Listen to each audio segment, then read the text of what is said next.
पुलवामा आतंकी हमले पर सर्वदलीय बैठक में सभी दलों ने सरकार के कदम से कदम मिलाया। मिलकर आतंकवाद को खत्म करने का किया ऐलान, विदेश मंत्रालय में मंथन जारी। पुलवामा हमले पर पीएम मोदी ने दी चेतावनी, कहा शहीदों का बलिदान बेकार नहीं जाएगा, धैर्य रखिए, गुनहगारों को सजा मिलेगी। पुलवामा हमले में शहीद जवानों के पार्थिव शरीर पटना एयरपोर्ट पहुंचने पर सीएम नीतीश कुमार ने दी श्रद्धांजलि। पुलवामा हमले में बिहार के 2 जवान हुए थे शहीद।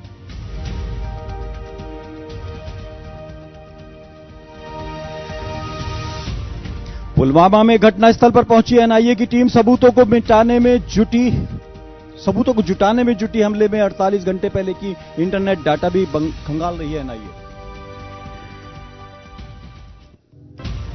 और उधर पुलवामा हमले के खिलाफ मुंबई में नाला सुपारा में प्रदर्शन, ट्रैक पर लोगों ने जताया विरोध। पालघर में लोगों ने रोकी ट्रेन, पुलिस ने किया लाठीचार्ज।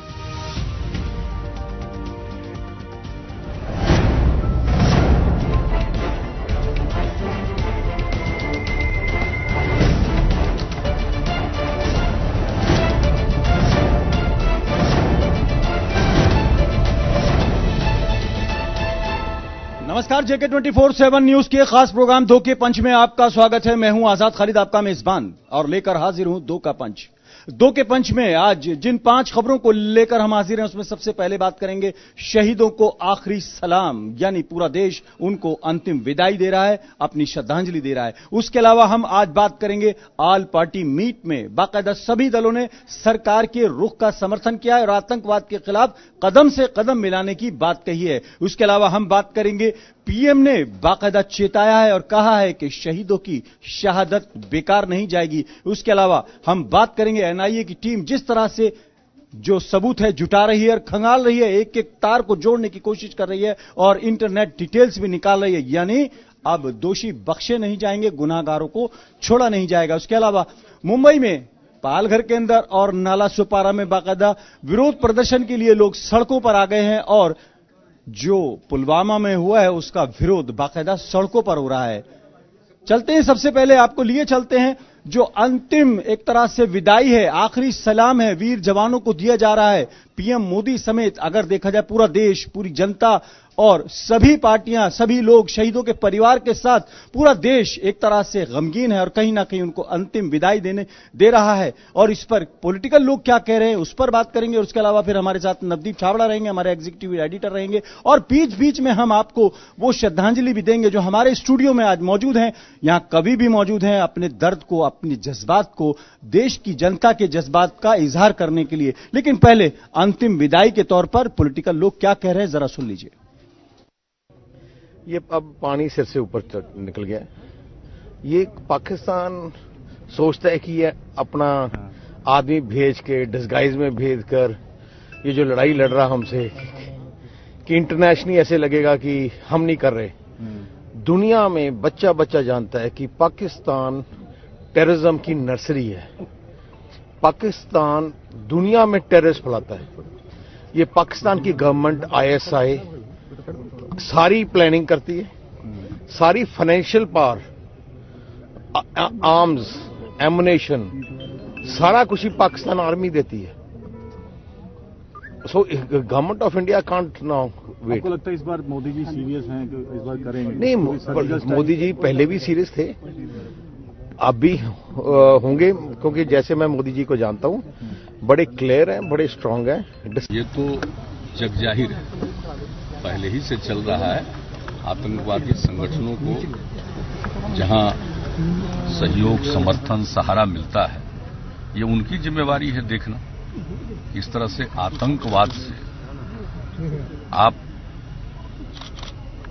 दुनिया को जो विनष्ट करने की कोशिश कर रहे हैं, यह किसी के लिए भी बर्दाश्त करने वाली बात नहीं है। और हमारे बिहार के भी 2 जवान शहीद हुए हैं, एक घायल भी हुए हैं। जो भी हमारे जवान शहीद हुए हैं, हम सब लोग उनके परिवार के लोगों के लिए जो भी जरूरी है वो सब करेंगे।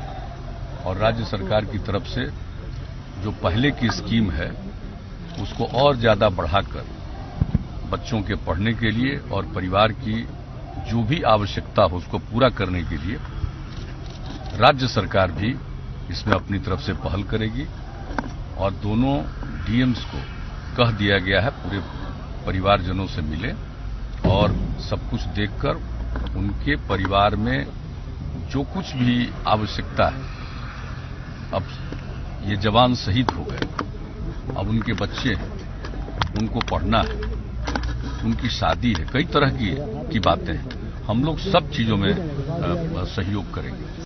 जी हां, पुलवामा के अंदर शहीदों के कतरे कतरे का हिसाब लिया जाएगा, ये देश ने भी ठान लिया है और लोगों ने भी ठान लिया है। पॉलिटिकली भी लोग एक तरह से सोच चुके हैं और जख्मों के भरने से पहले बदले की बात पूरे देश के एक एक जगह से आ रही है। शामली, बिहार, उत्तराखंड, कोई जगह ऐसी नहीं है जहां के शहीद वहां पर अपना बलिदान न दे के आए हो। खालिद हसन हमारे साथ रहेंगे, लेकिन उनसे पहले मैं चलना चाहूंगा, आशीष जी हमारे साथ मौजूद हैं। दो लाइनें अगर देखा जाए दर्द को किस तरह से बयां किया जाए, कोई अल्फाज नहीं है, लेकिन आप कोशिश तो कीजिए। दरअसल सच बताऊं तो एक बहुत जो सबसे बड़ी ये जो शहादत है, मुझे इसलिए लगता है क्योंकि ये कायरो वाली जो बात हुई है उसके लिए मैं 4 पंक्तियां मुंह पे दे मारना चाहता हूं जिन्होंने किया, अगर वो सुन रहे हो और जम्मू कश्मीर में हमारे चैनल बहुत अच्छे से देखा जाता है, मैं उसके माध्यम से कहना चाहता हूं, सिंह शावक हूं मुझको बताने तो देते, सिंह शावक हूं मुझको बताने तो देते, सैन्य बल अपना तुम दिखाने तो देते, एक गोली के बदले 100 को हम मारते, एक गोली के बदले 100 को हम मारते, कायरो हमको बंदूक उठाने तो देते, कायरो हमको बंदूक उठाने तो देते। यानी शेर का बच्चा हूं, शेर का बेटा हूं, सिंह शावक हूं। खालिद हसन, अगर देखा जाए नीतीश कुमार ने भी कह दिया है कि अब हम अपने यहां राज्य में पूरी फैसिलिटीज देंगे, उसके अलावा सभी दल साथ हैं। क्या लगता है, अंतिम सलाम नहीं बल्कि कहा जाए सलाम का एक ऐसा सिलसिला है 130 करोड़ जनता के सलाम का? देखिए, बिल्कुल ये बहुत ही दुखद घटना है और जिस तरह से आशीष जी ने कहा कि कायराना हमला हुआ था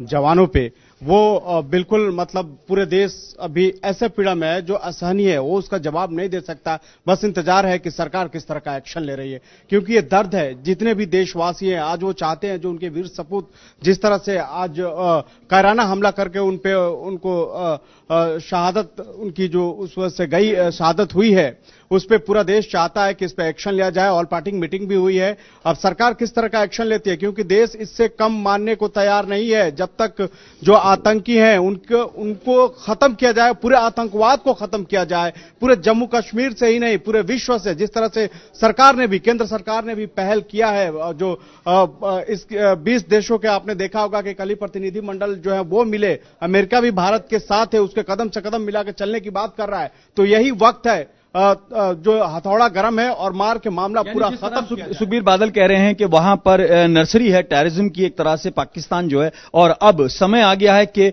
जो ठोस कदम है, खासतौर से अगर देखा जाए जो पूरा देश अपेक्षा कर रहा है, और आज जिस तरह नीतीश कुमार भी, अभी हमने बयान भी सुनवाया, सुखबीर सिंह बादल भी कह रहे हैं, लेकिन जनता का जो रोष है वो बिल्कुल लबरेज है। इस वक्त जनता का रोष का ये आलम है कि मुंबई में लोगों में इतना गुस्सा है कि लोग वहां पे सड़कों पे उतर गए हैं, यहाँ ट्रैक पे उतर गए, वहां उतर के गाड़ियों को रोक रहे हैं, ट्रेनों को रोक रहे हैं, और लोगों का ये कहना है कि जैसे भी हो, जिस तरह से जिसने ये घृणित काम किया है उसको उसके अंजाम तक पहुंचाया जाए, उन्हें उनका ऐसा हश्र किया जाए कि दोबारा उनके आने वाले नस्ल भी इस तरह के सोचने की हिमाकत ना कर पाए कि वो हमारे जवानों पर उंगली तो दूर की बात है, वो आंख भी ना उठा के देख सकते। हमारे साथ कवि मौजूद हैं, कई लोग मौजूद हैं, और कवि आमतौर पे ये कहा जाता है बहुत सॉफ्ट होते हैं, लेकिन आज मुझे लग रहा है कवि जो है अपनी कविता में, अपनी लाइंस में वो नाराजगी, वो इजहार जो कह रहे हैं कि कहीं ना कहीं वो निकल के आ रहा है। अगर देखा जाए, अल्फाज नहीं है, मैं फिर वही कहूंगा, फिर भी कुछ तो कहा जाए। दरअसल ये जो चोट है, ये जो हमला किया गया है, ये सेना की किसी टुकड़ी पर हमला नहीं किया गया है, बल्कि देश की अस्मिता, देश के पराक्रम और देश के साहस पर यह चोट है। तब मैं अपनी देश के सरकार से, अपने राजनेताओं से कहना चाहता हूं कि क्यों कायरी प्रवृत्तियों को छोड़ते नहीं, जो हाथ बढ़ रहे हैं उनको तोड़ते नहीं, जिस जीभ ने थूका है उसको छांट डालो ना, ये सब के सब नापाक पैर काट डालो ना।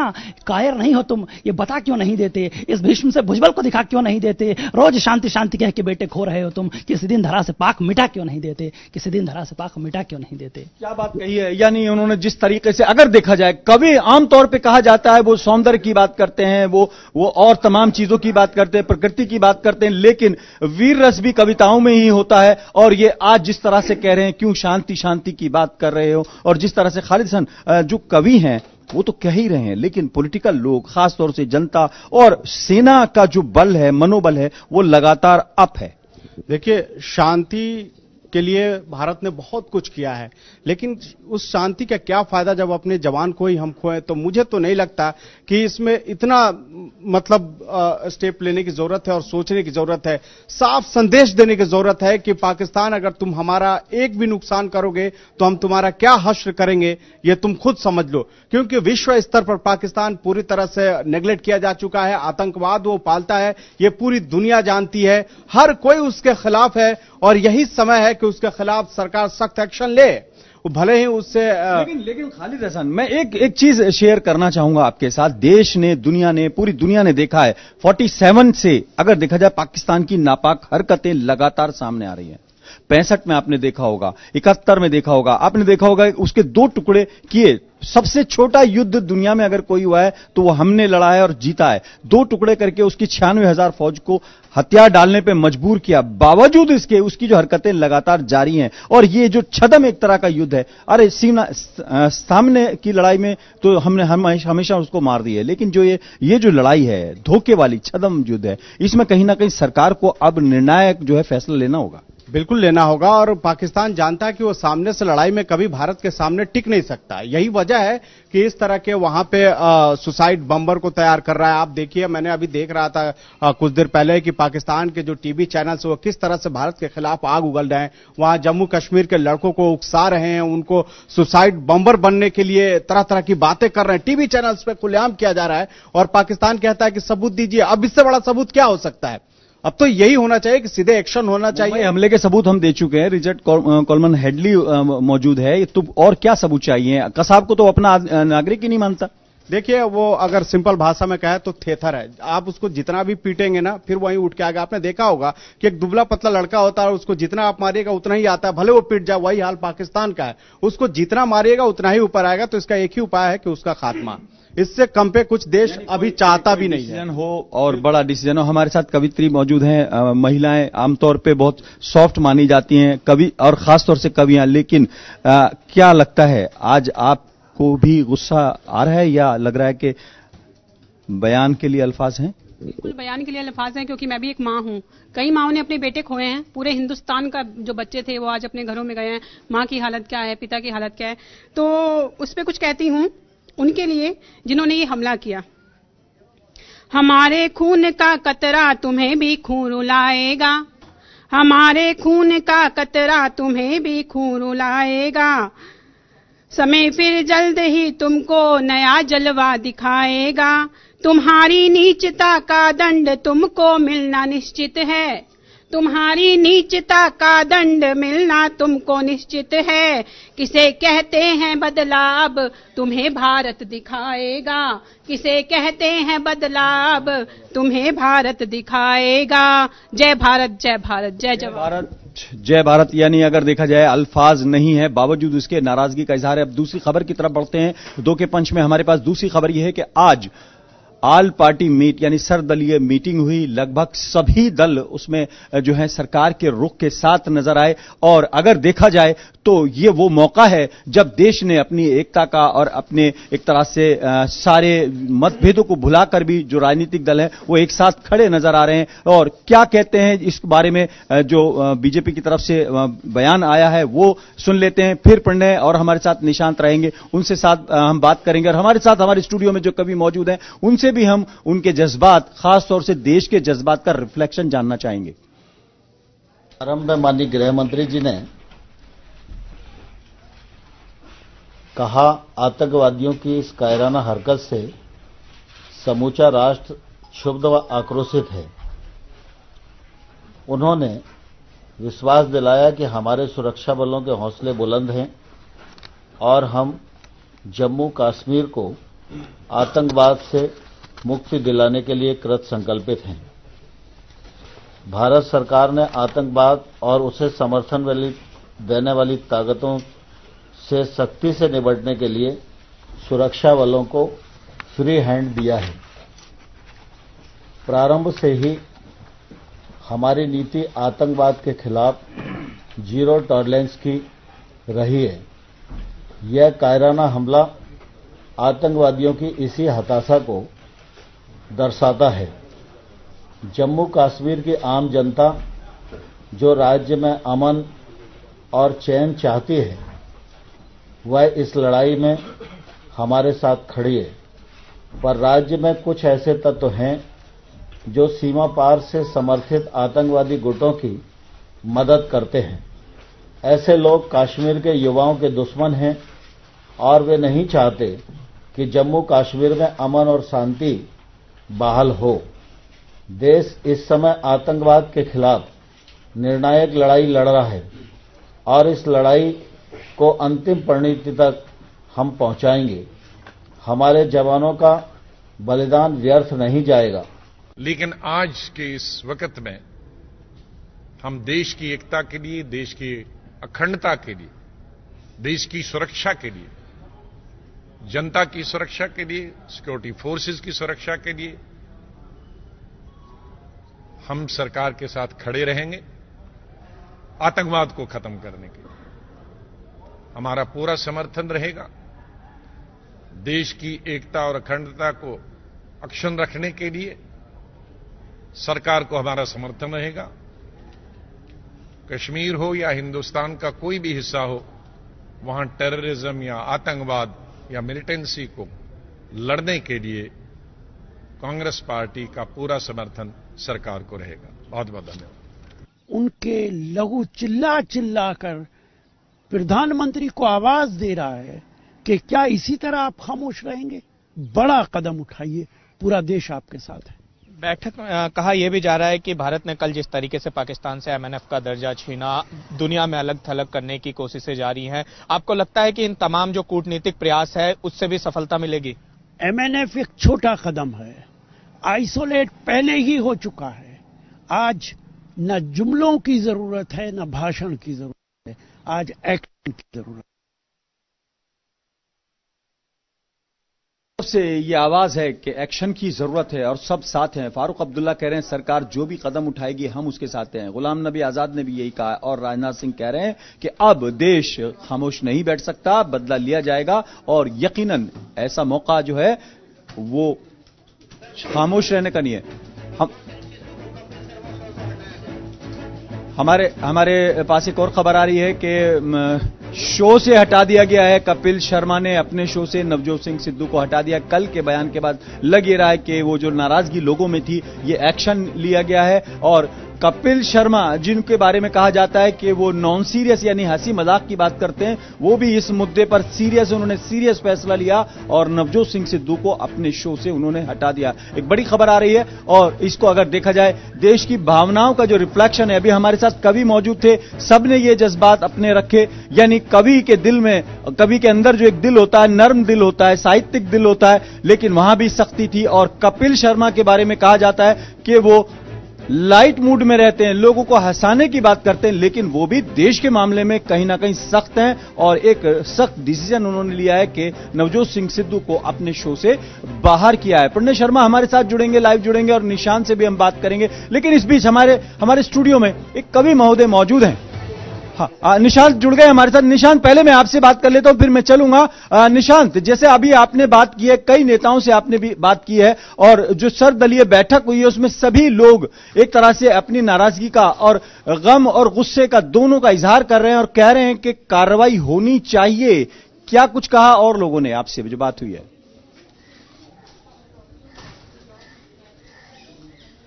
बिल्कुल, तमाम राजनीतिक दलों के नेताओं से हमारी बात हुई है। कुछ ने ऑन कैमरा बात की है, किसी ने ऑफ कैमरा बात की है और सभी का एक ही बात कहना है कि पाकिस्तान को अब कड़ा जवाब देने का समय आ गया है और लगातार जो डायलॉग हम करते आए हैं उस डायलॉग का कोई फायदा नहीं हुआ है। और प्रधानमंत्री से सभी को उम्मीद है कि प्रधानमंत्री नरेंद्र मोदी अब ऐसा कदम उठाएं कि जिससे कि इस तरीके की जो वारदात हैं वो दोबारा ना हो। हमारे जो जवान शहीद हुए हैं, अब कोई और जवान शहीद नहीं होना चाहिए। और ये एक अच्छी बात है कि पूरे देश के राजनीतिक दल आज एक साथ एक मंच पर इकट्ठा हुए थे और एक ही बात कह रहे हैं कि भारत की संपूर्णता, एकता, अखंडता।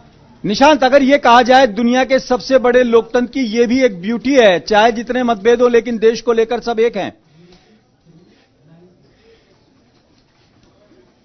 बिल्कुल, आज हमारी लोकतांत्रिक प्रणाली की बेहद खूबसूरती जो है वो निकलकर सामने आई है। तमाम राजनीतिक दलों के द्वारा केवल और केवल एक ही शब्द है, हमारा देश, हमारा भारत। और इसके खिलाफ कार्रवाई करने वालों को हम बिल्कुल नहीं छोड़ेंगे। किसी भी मूड में कोई भी बकसने को तैयार नहीं है। तमाम राजनीतिक दलों को हमने सुना, आपने भी सुना। गुलाम नबी आजाद से हमारी बातचीत हुई, उन्होंने साफ तौर पर कहा कि हम सरकार के साथ हैं, सरकार कोई भी फैसला ले, सभी राजनीतिक दल सरकार के साथ खड़े हैं। यानी निशांत, मैं थोड़ा सा रोकना चाहूंगा, आप बने रहिए हमारे साथ। हमारे साथ स्टूडियो में मौजूद है कवि, और मैं उनका ये थोड़ा सा जो उनका गेटअप अगर देखा जाए, ब्लैक कपड़े पहनकर वो एक तरह से जिसे कहते हैं अपने गम का इजहार जिसे कहते हैं काला दिन के तौर पर वो मना रहे हैं। और उनके जो अल्फाज हैं वो भी शायद मैं जनता से और खासतौर से अपने दर्शकों से शेयर करने चाहूंगा। आप लोग के बारे में ये कहा जाता है कि साहित्यिक लोग आमतौर पर सॉफ्ट होते हैं, और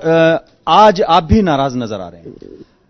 नाराज बिल्कुल होंगे, नाराजगी का सबब ही है, ऐसा काम ही ऐसा हुआ है।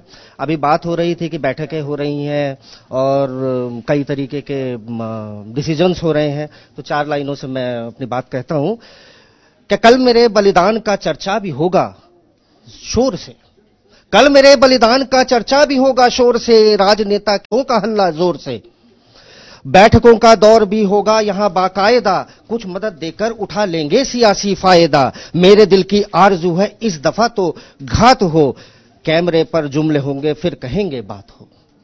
यानी आपको लगता है कि ये जो तर्जुमानी आपने की है, जो रिफ्लेक्शन था, ये जो जज्बात थे, ये उस शहीद के थे जो हर शहीद अपने देश से जब वादा करके जाता है, अपने घर पे वो ये वादा नहीं करता जाते वक्त कि मैं आऊंगा कि नहीं आऊंगा, लेकिन वो ये वादा जरूर करके जाता है कि देश की आन बान और शान के लिए जान कुर्बान कर दूंगा। बिल्कुल बिल्कुल, इसमें कोई शक नहीं है, कोई शक नहीं है इसमें। यानी शहादत के लिए अब वो कहता है कि बात नहीं होनी चाहिए, आप हर बार बात जरूर करते हैं लेकिन अब बात नहीं होगी, और फाइनल जिसे कहना चाहिए कोई रन होगा। अगर देखा जाए शहीदों की शहादत को, उनके परिवारों के दर्द को, देश के दर्द को बयां करने के लिए अल्फाज शायद आज कहीं ना कहीं जम रहे हैं और वो साथ नहीं दे रहे हैं। आशीष जी, एक लाइन मैं आपसे चाहूंगा, क्योंकि मुझे लगता है कि जहां न पहुंचे रवि वहां पहुंचे कवि। आज कम से कम मैं समझता हूं कि आपके जो जज्बात हैं, उद्वेलित जिसे एक शब्द आपके यहां यूज करते हैं आप आमतौर पे, वो हो रहे हैं। देखिए, मैं इस वक्त सबसे पहले बताऊं, मैं खड़ा इसलिए हुआ हूं क्योंकि मैं बैठकर ये बात कर ही नहीं सकता।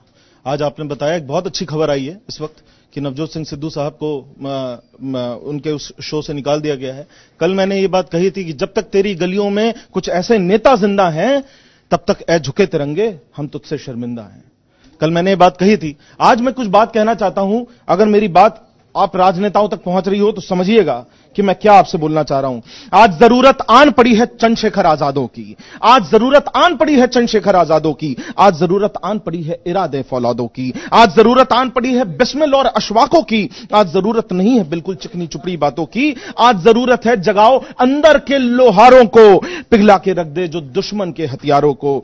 आज जरूरत नहीं हमें इन शिमला जैसे समझौतों की, भड़क रही है ज्वाला प्रतिशोध की, वीर जवान की मौतों की। आज जरूरत है तोड़ना मौन के सारे तालों को, आज जरूरत है चलो निकालो तलवारों और भालों को, आज जरूरत है चलो निकालो तलवारों और भालों को, और कह दो कायरों को कि जगाओ ना इन सोते शेरों को, तारीख गवाह है एक एक पड़ा है भारी तुम जैसे ढेरों को। आशीष जी, मुझे लगता है कि जो आप बार बार कहते हैं वो मुझे एक तरह से अपने आप को, क्योंकि हर भारतीय में एक फौजी है, हर भारतीय एक तरह से देश के लिए, सुरक्षा के लिए, देश के लिए मरने का एक जज्बा रखता है। और जो आज नेतृत्व है हमारा, वो भी कहीं ना कहीं अगर देखा जाए अपने फुल मोड में है। पीएम मोदी ने चेतावनी दे दी है कि ये जो कुर्बानी है ये बेकार नहीं जाएगी, एक एक कतरे का हिसाब होगा। पीएम मोदी क्या कह रहे हैं जरा वो सुन लेते हैं, फिर प्रणय हमारे साथ मौजूद हैं और निशांत को भी हमने होल्ड किया हुआ, निशांत से भी बात करेंगे। पहले पीएम मोदी की बात सुन लेते हैं। सीआरपीएफ में जो गुस्सा है वो भी देश समझ रहा है।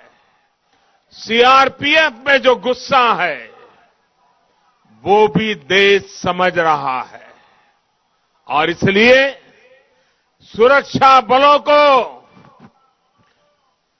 खुली छूट दे दी गई है।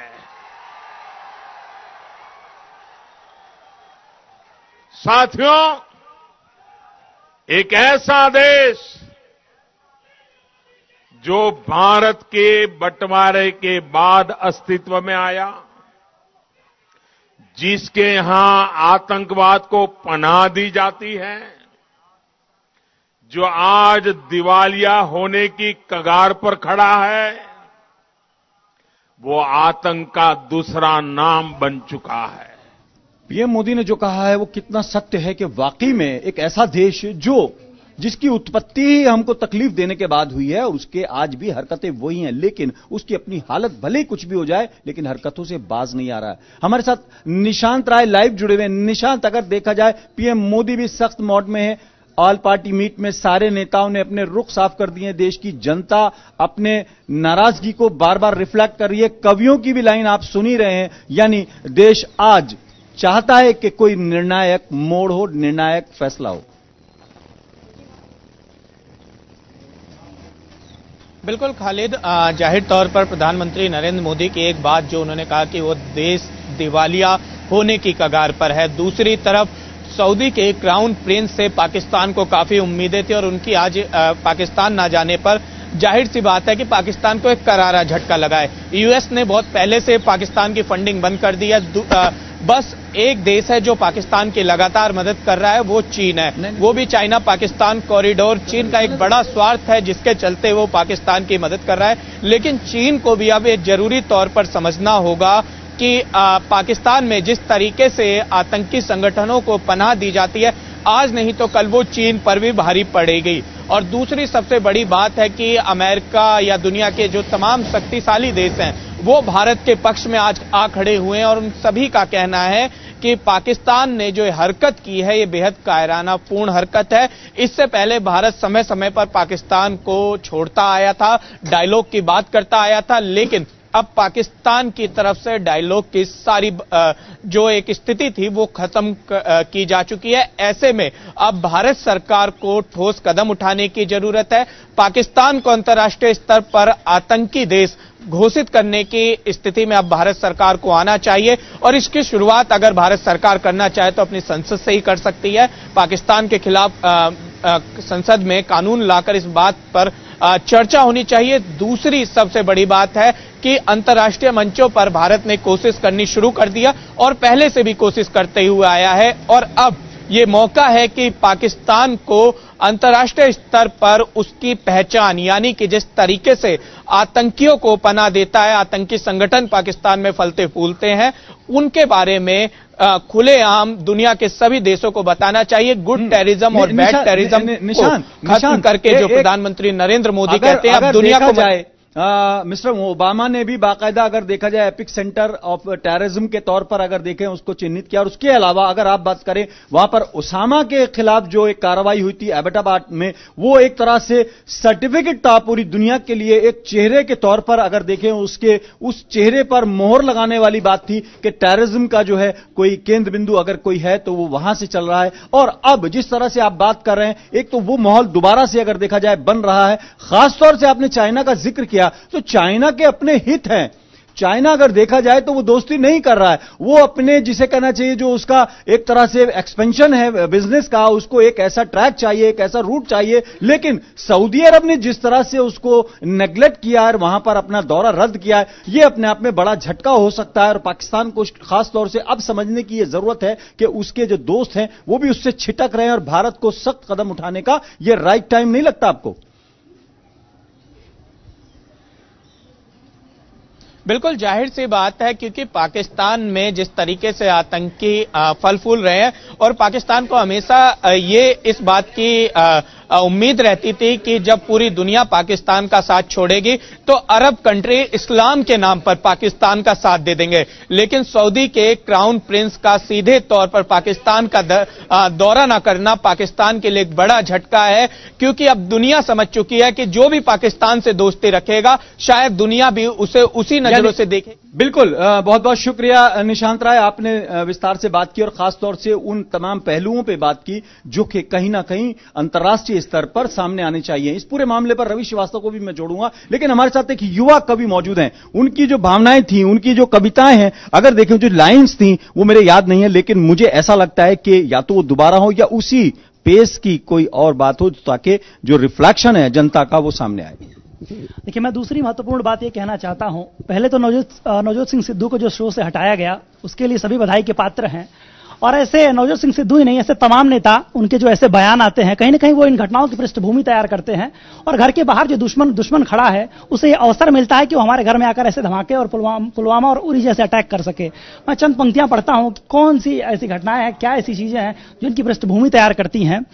कि व्यक्तिगत स्वार्थ हेतु घुटने जो टेके गए, व्यक्तिगत स्वार्थ हेतु घुटने जो टेके गए, हो के बेशर्म परिदृश्य ऐसे देखे गए, आप रहे चुप तो लगातार दोहराया गया, आप रहे चुप तो लगातार दोहराया गया, और अपने सैनिकों पर ईंट पत्थर फेंके गए, और अपने सैनिकों पर ईंट पत्थर फेंके गए। काश बस एक बार धैर्य डोल उठा होता, धमनियों में दौड़ता यह रक्त खौल उठा होता, हो के सुप्त सो रहे सब सिंह जाग गए होते, कायरी प्रवृत्तियों के भाव भाग गए होते, वीरता वीरत्व के कपाल टीक उठती, सोई सी बंदूक की हर गोली चीख उठती, ऐसा परिदृश्य किसी हाल ना दोबारा होता, अंगने से खींचकर जो चौराहे पे मारा होता, अंगने से खींचकर जो चौराहे पे मारा होता। यानी जो प्रॉब्लम है वो अंदर भी प्रॉब्लम है, उस पर भी एक तरह से बात हो रही है, और खास तौर से हम कल से जिस तरह से चर्चा कर रहे हैं, सीमा के उधर से जितनी प्रॉब्लम है, जितनी दिक्कत है, वो अंदर भी अगर देखा जाए उसके जो नतीजे हैं या उसके जो असर है वो कम नहीं है। और अगर बाहर से कोई चीज आती है तो अंदर अगर उसे बेस न मिले तो यकीनन वो फल फूल नहीं सकती। इस पर भी बात होनी चाहिए, और ये कवि महोदय हमारे उसको कह रहे थे। रवि, अगर देखा जाए एक जर्नलिस्ट है, रोजाना खबरें करता है और उसकी भावनाएं आमतौर पर मर जाती हैं, ऐसा आरोप हम पर लगता है खास तौर से। लेकिन अगर देखा जाए पिछले 2 दिन से मैंने एंकर्स को रोते हुए देखा है, मैंने एंकर्स को भावुक होते हुए देखा, अपने रिपोर्टर्स को। अभी परसों हमारे यहां पार्टी थी, किसी ने उसको चखा तक नहीं जो सामान यहां रखा रहा, समोसे, ये तमाम चीजें थी। अगर देखा जाए आज जिस तरह से इंटरनेशनली पाकिस्तान आइसोलेट हो रहा है, भारत में सारे राजनीतिक दल इकट्ठे हैं, 130 करोड़ जनता कहीं ना कहीं भावुक है, नाराज है। देखिए, कोई भी जर्नलिस्ट, कोई भी कवित्री, कोई भी किसी भी पैशन से कोई इंसान हो, वो एक भारतीय है, ये समझना पहले जरूरी है। परसों की बात बताऊं, 3:30 बजे का घड़ी वक्त बता रही थी, और उस वक्त जब एक खबर आई, जब टीवी चैनलों पे हमें इनपुट मिले कि 18, पहले 12 की खबर आई थी, फिर 18 जवान शहीदों की, तो यकीनन वो मार्मिक दृश्य हमारे सामने उठाता, और हम ये महसूस कर रहे थे कि हम भी ठीक वहीं पे हैं। कुछ तस्वीर ऐसी आई जो जर्नलिज्म के लिहाज से हम टीवी अपने दर्शकों को नहीं दिखा सकते, लेकिन उन्हें देख के हमारे रोंगटे खड़े हो गए। लेकिन जितना गुस्सा था उतना आक्रोश था, जितना दुख था उतना गुस्सा था। इस लिहाज से अब प्रधानमंत्री मोदी ने भी साफ संदेश दिया है कि किसी भी हालत में पाकिस्तान ने जो अपने आस्तीन के सांपों से करवाए हैं, जो डसे हैं हमारे 40 जवान, उन एक एक सांपों का सर कुछ लेंगे। इन्हीं पे 2 पंक्तियां हैं। वैसे रवि, मैं ये देखता हूं अक्सर एक जर्नलिस्ट में कभी भी बस रहा है, ये अच्छी बात है, यूथ है, नया जोश है, लेकिन मैं ये लाइंस जो है चाहता हूं कि आप, हालांकि आप खुद ही कर रहे थे, लेकिन मुझे लगता है कि ये मैं इंट्रोडक्शन भी करा दूं कि एक पत्रकार में जो है कभी भी बस रहा है। बिल्कुल, ये है, केवल रावलपिंडी पर मत थोपो अपने पापों को, केवल रावलपिंडी पर मत थोपो अपने पापों को, दूध पिलाना बंद करो अपने आस्तीन के सांपों को, दूध पिलाना बंद करो अपने आस्तीन के सांपों को, पकड़ गर्दन खींच लाएंगे तुम्हें उजाले में, फिर चाहे छुपा लेना कातिल किसी भी ताले में। ये एक युवा की जोश है, और पाकिस्तान को मैं चेतावनी देना चाहता हूं, बेशक पत्रकार हूं, पर जिस दिन मौका मिला पाकिस्तान तुम्हारे एक एक आतंकगर्दों से खुद निपटने के लिए तैयार होऊंगा मैं। बहुत खूब। अगर देखा जाए 130 करोड़ जनता का यही जज्बा है। एनआईए ने अपनी जांच तेज कर दी है, और अगर देखा जाए सबूत जुटाने शुरू कर दिए हैं। ये एक तरह से वो पहल है, वो जरूरत है वहां पर सबूत जो मिलेंगे, क्योंकि पाकिस्तान की तरफ से जो रिफ्लेक्शन आ रहे हैं, जो रिएक्शन आ रहे वो आ रहे, आप हमको सबूत दो। हालांकि पहले भी सबूत दिए जा चुके हैं, कसाब के मामले में भी दिए जा चुके हैं, मुंबई हमले में अलग दिए जा चुके हैं, लेकिन भले वो माने न माने, पठानकोट मामले में भी हमने तो बाकायदा उनकी जांच एजेंसी को भी आके कहा आप देख लीजिए, लेकिन वो बार बार। तो ऐसे में ये एनआईए की जांच कितनी इंपॉर्टेंट है जरा देखते हैं, जो आधिकारिक बयान है वो सुन लेते हैं, फिर इस पर हम चर्चा और करेंगे। और हमारे साथ कवि भी मौजूद हैं। हमारे आज के जर्नलिस्ट जो हैं वो भी कहीं फौजी से कम नहीं है, कवि से कम नहीं है, जज्बात में उनके जज्बात किसी से कम नहीं है। Come to see the spot, and as you have seen, the teams are already working here, the forensic teams, the teams of NIA, and our old people are working here, and the investigation is going on, and once the investigation is concluded, then only more details can be given. Thank you. बहुत शानदार लाइनें कहने वाली कवित्री मौजूद हैं, लेकिन उनको कभी कभी ये लगता होगा कि मैं सीमा पे ना जा पाऊं, लेकिन जज्बात, क्योंकि आप देखें आजादी की लड़ाई में कवियों ने जिस तरह से रोल अदा किया और एक बूस्टअप किया क्रांतिकारियों को, अगर देखा जाए आपकी जो लाइंस होते हैं, आपके जो वर्ड्स होते हैं, वो कहीं ना कहीं एक सपोर्ट भी होती हैं और एक जिसे कहते हैं प्रेरणा भी होती है। बिल्कुल, आज मैं ये नहीं सोचती कि कोई एक भारतीय नारी हो या कोई नर हो वहां सीमा पर जाने के लिए कोई तत्पर नहीं होगा, चाहे वो एक घर की नारी भी है, वो भी जब बच्चों को लहूलुहान देख रही है तो उसका भी मन कर रहा है कि मैं सीमा पर जाऊं और कुछ मानव बम बनकर ही चाहे पाकिस्तान में फूटाऊं, लेकिन जाऊं।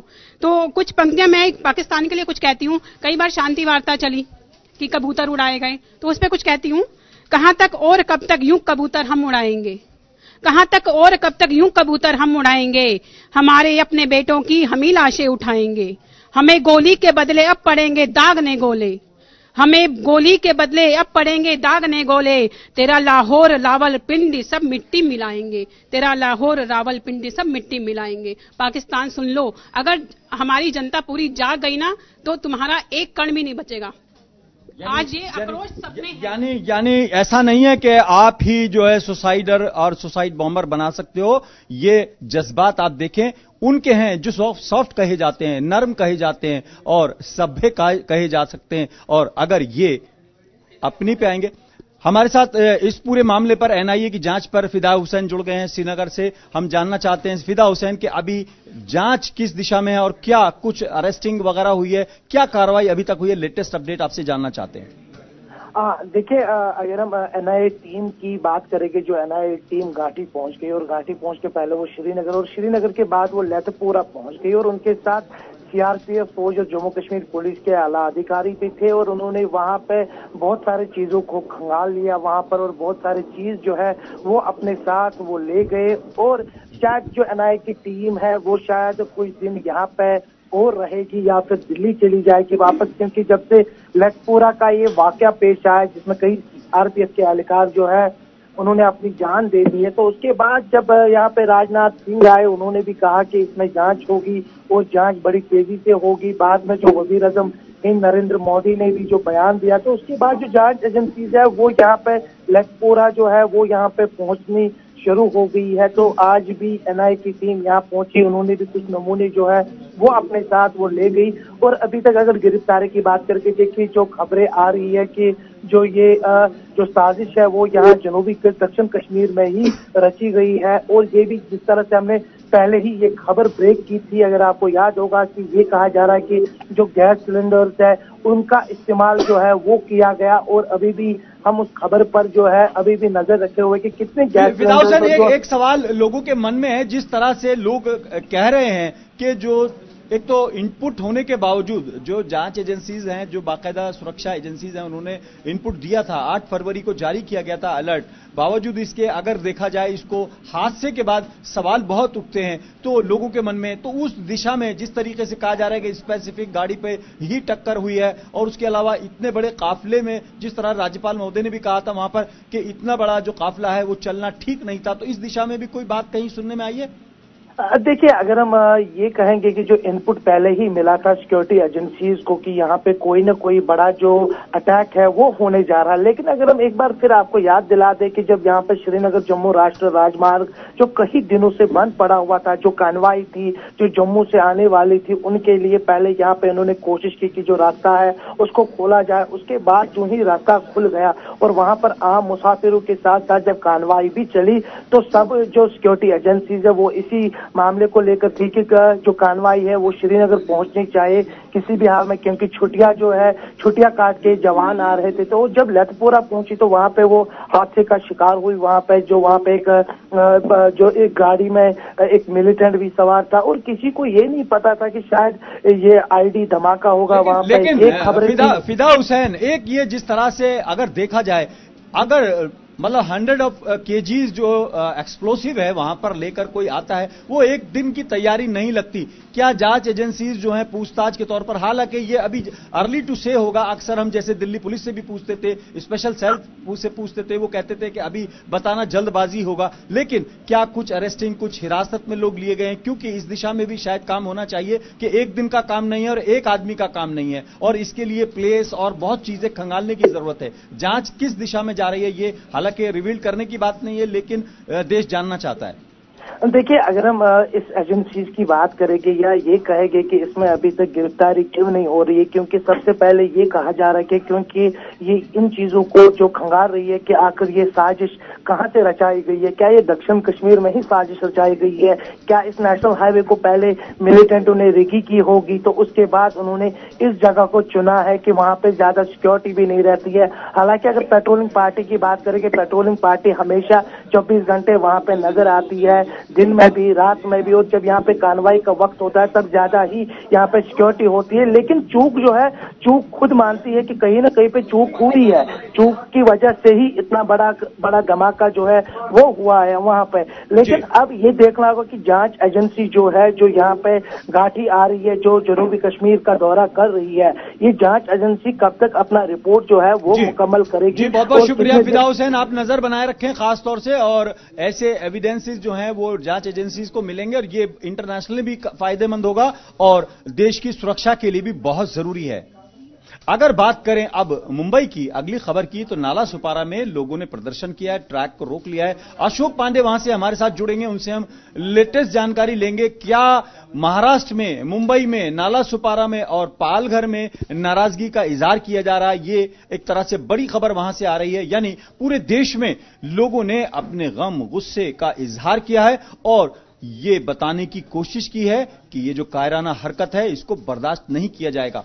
कोई जगह हो, वेस्टर्न यूपी हो, बिहार हो, दिल्ली हो, कहीं भी हो, कोई पॉलिटिकल पार्टी हो, कोई इंसान हो जिसमें जरा भी जज्बात हैं, जरा भी जिसमें देशभक्ति है, जरा भी जिसमें देश का एहसास है, वो आज सड़क पर है और अपनी नाराजगी का इजहार कर रहा है। वो एक जिसे कहते हैं ना बेबस पंछी की तरह फड़फड़ा रहा है। वो कह रहा है कि अभी जैसे हमारे रवि श्रीवास्तव कह रहे थे कि अगर मुझको मौका मिलेगा तो मैं सीमा पर जाकर ये दिखा सकता हूं कि पाकिस्तान के लिए देश की आज क्या जज्बात हैं। अगर देखा जाए तो नाला सुपारा में लोगों ने प्रदर्शन किया है, ट्रैक पे गाड़ियों को रोक दिया है और वहां पर प्रदर्शन करके सरकार से यह मांग की है कि अब वक्त आ गया है कि कार्रवाई का समय हो गया। अशोक पांडे को जोड़ने की कोशिश कर रहे हैं वहां से हम, और उनसे जानकारी लेंगे कि किस तरह से वहां पर अब ताजा हालात हैं और क्या चल रहा है। इस बीच हम संदीप से भी अपनी बात करेंगे। संदीप हमारे साथ मौजूद हैं, हमारे सहयोगी हैं। संदीप, अगर देखा जाए आप कल से लगातार इसी खबर पे हैं, अगर देखा जाए इसको खबर ना कहा जाए बल्कि इस जिसे कहना चाहिए अपने रिफ्लेक्शन पे हैं, अपने जज्बात का इजहार कर रहे हैं, क्योंकि पत्रकारिता एक जिम्मेदारी है, लेकिन देशभक्ति, देश का जो है वो एक हक है पूरे देश का, हम पर, हमारे जीवन पर, हमारी पूरी हर चीज पर देश का हक है। देखिए, सबसे पहले तो खालिद जी मैं बता दूं कि आज जो है सिर्फ नाला सुपारा, मुंबई, मतलब आज देश जगहों में नहीं बटा, आज दिख रहा है सड़कों पे कि भारत उतर आया है और भारत जो है गुस्से में है पूरी तरह से। जो पाकिस्तान ने कायराना हरकत हरकत की है। पाकिस्तान को शायद ये लगा होगा कि वो इस आईडी ब्लास्ट के बाद में जो भारत में जो है जो उसको तोड़ने की कोशिश करेगा, लेकिन उसे समझना चाहिए कि आज भारत पूरी तरह से एक हो चुका है। ना जाति, ना धर्म, ना पार्टियां, सब एक साथ उतर गए हैं और इसका नुकसान। रोकना चाहूंगा, अशोक पांडे हमारे साथ जुड़ गए हैं मुंबई से। अशोक, नाला सुपारा में प्रदर्शन हो रहा है, यानी अगर देखा जाए कश्मीर से कन्याकुमारी तक का जो कॉन्सेप्ट है, हमारी देश की एकता, अखंडता और एक सूत्र की बात की जाती है, तो आज चाहे शामली की बात हो, बिहार की बात हो, उत्तराखंड की बात हो, दिल्ली की बात हो और मुंबई की बात हो, नाला सुपारा में भी वही नाराजगी नजर आ रही है। क्या है आपके पास ताजा अपडेट?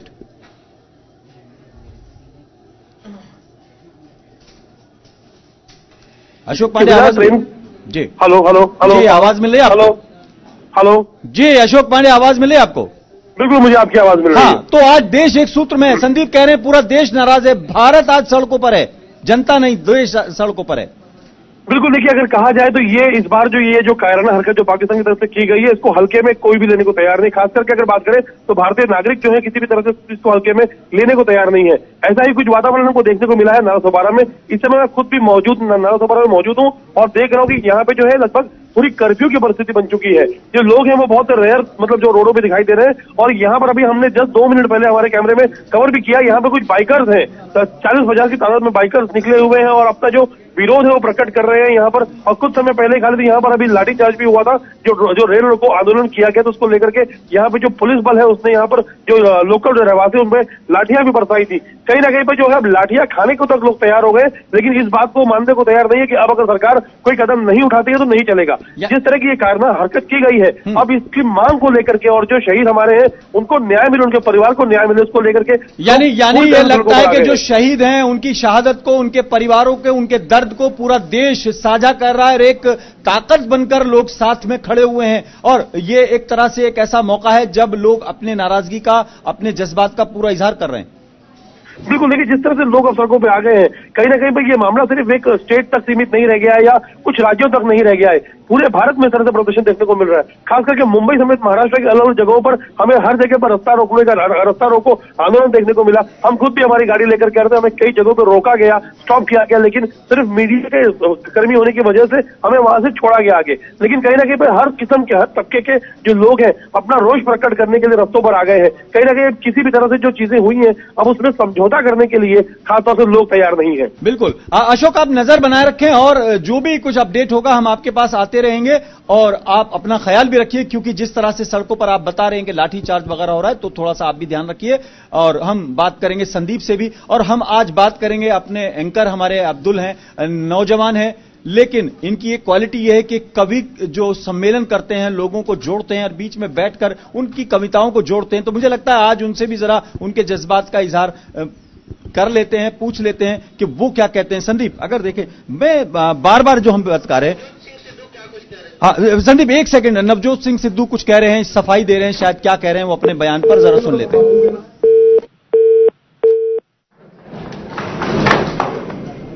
कई लोग की तितर दी गल्लां करते हैं, छितरां दी गल्लां करते। ठीक, ओके ओके। किंतु मैं इस्लामाबाद का धक्के नाल भी काम करा जाता। इन्हां दी डिमांडां जिहड़ियां सीगीआं पिछले 15 सालां च जिन्ने पैसे लगे सी उन्ने पैसे नाल तुहाडा शुकराना करना है। 100 करोड़ रुपया तुहाडे खाते में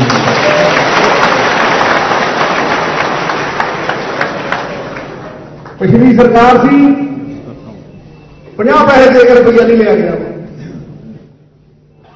कल्ले अमृत चों 25 करोड़ रुपया कढ़िया,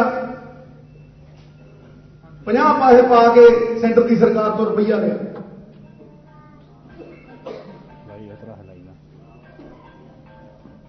सब तो वड्डी डिमांड जिहड़ी उदों उठी सी वो सी जिहड़े गरीब गुरबे उजाड़ दिते सी, जिन्हां दे असीं खोखे उन्हां नूं बना के देने सी। कहंदे इबादत नहीं है सिर्फ माला को घुमा देना। संदीप हमारे साथ जुड़े हुए थे, नवजोत सिंह सिद्धू क्या कह रहे हैं वो तो आपने सुन ही लिया है। लेकिन अब्दुल, अगर देखें आज आपको भी मुझे लगता है कि आप कल से बाकायदा लगे हुए हैं, लेकिन कवियों के बीच में रहकर कुछ कभी आपका भी जाग जाता है कभी कभी। क्या लगता है आज आप भी अपने गुस्से का इजहार करेंगे? दरअसल काफी वक्त पहले जब जम्मू कश्मीर में भी ऐसा हमला हुआ तो उस वक्त कुछ पंक्तियां लिखी थी मैंने, जो आज भी सटीक बैठती हैं। क्योंकि आज देश में जैसे कि हम लगातार अपने कार्यक्रम के जरिए JK 24/7 न्यूज भी लगातार इस खबर पर बना हुआ है 14 तारीख से ही। हम लगातार देश को ये बताने की कोशिश कर रहे हैं कि आज कितना आक्रोश है। अभी जैसे आप बात कर रहे थे, मुंबई में बात कर रहे थे, अलग अलग जगह जो हमारे रिपोर्टर्स हैं वो भी तमाम तरह की रिपोर्ट्स कर रहे हैं, लेकिन उन सबके बीच एक कवि अगर किस तरह से हमारे साथ तमाम कवि हैं वो आक्रोश अपना व्यक्त कर रहे हैं, श्रद्धांजलि अर्पित कर रहे हैं। मैंने पंक्तियां लिखी थी, वो मैं बोलना चाहता हूं। वो जंगल थे चीड़ के लाचार से चल रही थी गोलियां इस पार से उस पार से। वो जंगल थे चीड़ के लाचार से चल रही थी गोलियां इस पार से उस पार से। सरहद पर मुस्तैद हूं देखो कितने दिन बीत गए, सरहद पर मुस्तैद हूं देखो कितने दिन बीत गए। वो मां भी बाट जोती रही पिछले कई त्योहार से। लड़ लड़ के मिट गया एक नौजवान वतन के वास्ते, लड़ लड़ के मिट गया एक नौजवान वतन के वास्ते। न चीख उठी न खबर लिखी किसी भी अखबार ने, शहीदों की चिताओं पर अब नहीं सजते मेले कभी। फुर्सत भी कहां है किसी को अपने घर बार से। वो जंगल थे चीड़ के लाचार से चल रही थी गोलियां इस पार से उस पार से। ऐसा एक शिकायत है, एक शहीद के जज्बात की शिकायत है।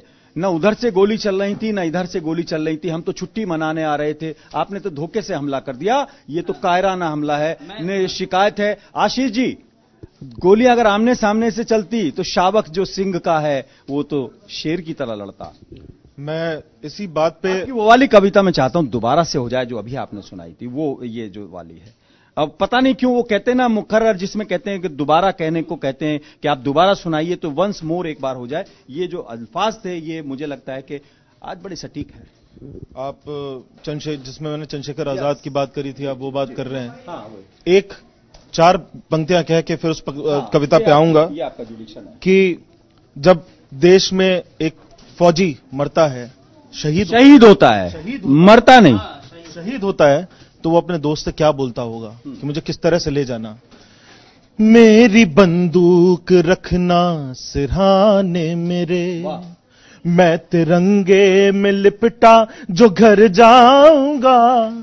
मेरी बंदूक रखना सिरहाने मेरे, मैं तिरंगे में लिपटा जो घर जाऊंगा। मेरी वर्दी को धड़ पे सजाना जरा, मेरी वर्दी को धड़ पे सजाना जरा।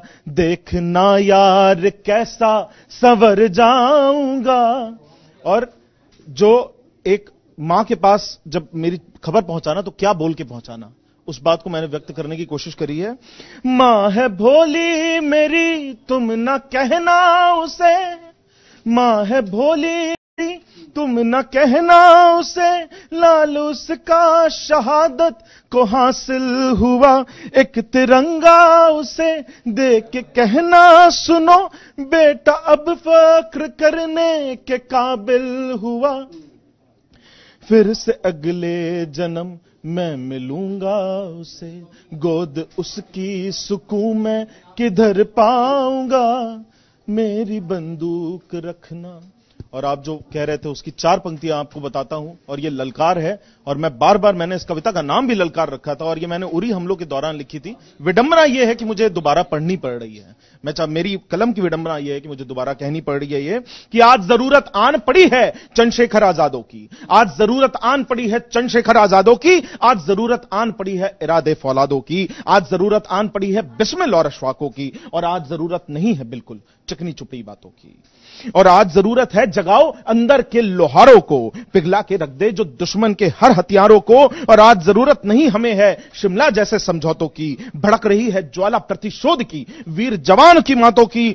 और आज जरूरत है तोड़ना मौन के सारे तालों को, आज जरूरत है चलो निकालो तलवारों और भालों को, आज जरूरत है चलो निकालो तलवारों और भालों। एक हिंदी फिल्म का एक सॉन्ग है, पूरा तो मुझे याद नहीं, लेकिन महेंद्र कपूर साहब ने वो गाया था। वो कहते हैं कि ऐसा कुछ कर जाएं, यादों में बस जाएं, दिल करता। तो वो जो दिल करता है, तो वो मुझे लगता है अब्दुल बस 2 लाइन, क्योंकि बार बार पीसीआर से आ रहा है, 2 लाइन से। शहीद क्या बोल रहा है अपने घर? हाँ, एक 5 सीधे लाइन पे आइए।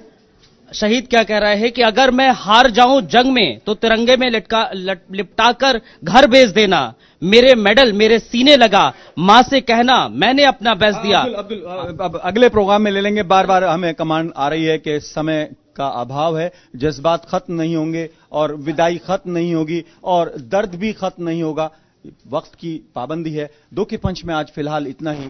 शहीदों की शहादत को आखिरी नमन।